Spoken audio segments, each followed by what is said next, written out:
The question is, how do we respond to those who say we take the good from every person who has good and we leave the evil that he has? It's a statement of truth.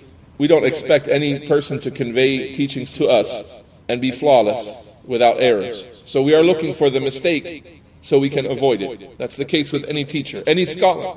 No matter how high his rank is, the student of knowledge who studies under him has to realize he's a human being without revelation to correct him if he errs. And so when he slips, I have to avoid following that slip. So taking the good and leaving the bad is a foundation. However, here's the point where people go astray with this claim. They say, as an ignorant person who sets out to learn the religion, I'm going to take the good and leave the bad from anyone who pops up with a lecture in my Google search results. I will search for a lecture on zakat if I want to learn about zakat. And whoever has a seemingly good lecture, I will listen to that lecture.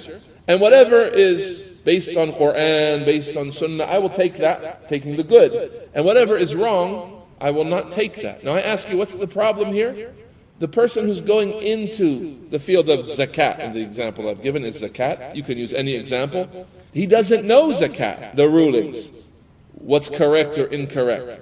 How will he distinguish between what is correct and what is not correct so as to embrace what is correct and shun what is not correct? Logically, I ask you, has he not overburdened himself now with the job of distinguishing between things in a way that he is unable and unfit to distinguish?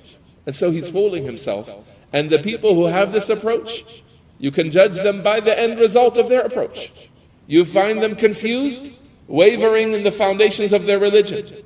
They have some takfiri foundations that they got from some online lectures. Some foundations from the Khawarij cult, where they consider some Muslims who do some sins to be outside of Islam.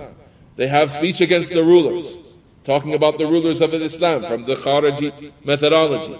You find them with some irja, saying that Iman cannot go away, or it doesn't decrease, or so on. You find them saying, for example, a common one, Allah can punish us all if He wishes, all the pious people, even the prophets, He can throw them all into the hellfire because they are all His dominion and all His property.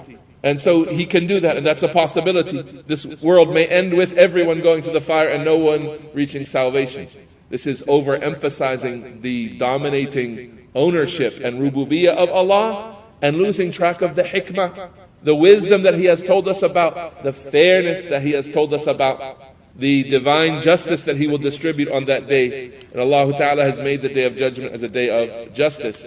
These people, they say, what? Allah may just punish anyone. We say, Allah has informed us that there are people who will go to paradise. He has informed us that whoever does good, مَنْ عَمِلَ صَالِحًا مِنْ ذَكَرٍ أَوْ أُنْثَى وَهُوَ مُؤْمِنٌ فَأُولَٰئِكَ يَدْخُلُونَ الْجَنَّةِ يُرْزَقُونَ فِيهَا بِغَيْرِ حِسَابٍ. Anyone who does a good deed of males or females, he's a believer, then these are the people of paradise. They enter therein and they are provided for from what is in paradise without any reckoning, without any hisab, without any account.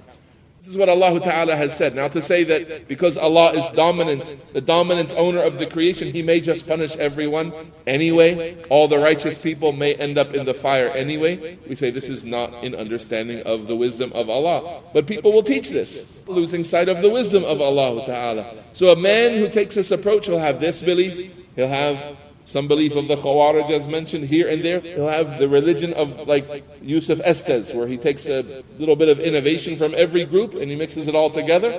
And he's not able to distinguish because he has not unified Masdar al-Talaqi. He has not identified how to get knowledge from its authentic sources and from those who carry that knowledge from its authentic sources and deliver it as it has been revealed to be understood. Without having this ability to discern, then a person cannot say, I'm going to study from anyone and take the good and leave the evil. And you'll see the people who claim this wandering about in misguidance, and Allah Ta'ala knows best. Wa sallallahu wa sallam wa barak ala nabiyyina Muhammadin wa ala alihi wa sahbihi ajma'in.